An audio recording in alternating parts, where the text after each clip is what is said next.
Welcome back to the word horde.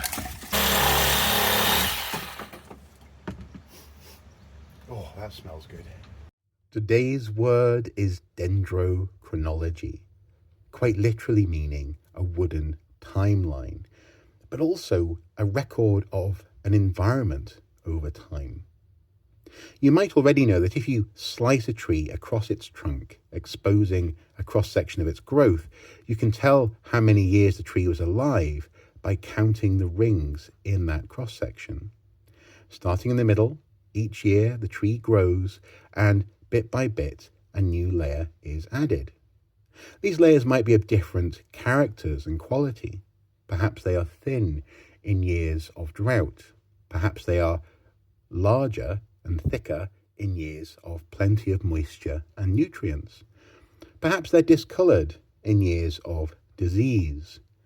But bit by bit, the tree grows up until the day it falls over or is chopped down.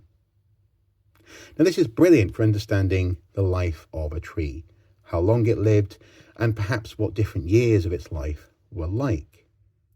But if you take this cross-section and you compare it with other similar species in a similar area, then you can actually expand this timeline, this experience timeline, this years of growth and disease and perhaps struggle out and out and out with older and older trees. In fact, you can even take a tree from slightly further afield. This tree clearly had a very different life right up until someone inscribed an Archaeosoup logo upon it, and then I broke it and glued it back together again. However, if we imagine that there are a section of rings in this tree that match up with this one, perhaps thin, fat, thin, thin, fat, and we find similar in a different part of its growth, we can actually work this timeline even further back.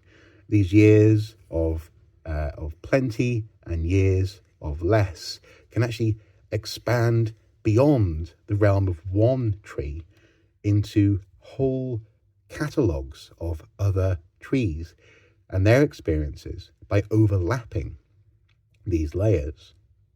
Now, this gives us what's called a floating timeline. We can tell a long story out beyond one tree using others throughout time, but we can't necessarily tie this down to a chronology, to a year, a particular year on the calendar, unless we're very fortunate. Let's say that this is actually the cross-section of a beam of wood in a house that was constructed in 1546. So that means that the tree probably was felled in and around that year. So the outermost layer on that tree will be 1546. We can then count the years in to the middle to get the year that the tree was first popping out of the ground, when it first grew. And by using the overlaps on into other plants, we can go further and further back and learn when this tree first grew, and so on, so forth. Now, dendrochronology can also be expanded upon using carbon dating, but we'll come back to that in another video.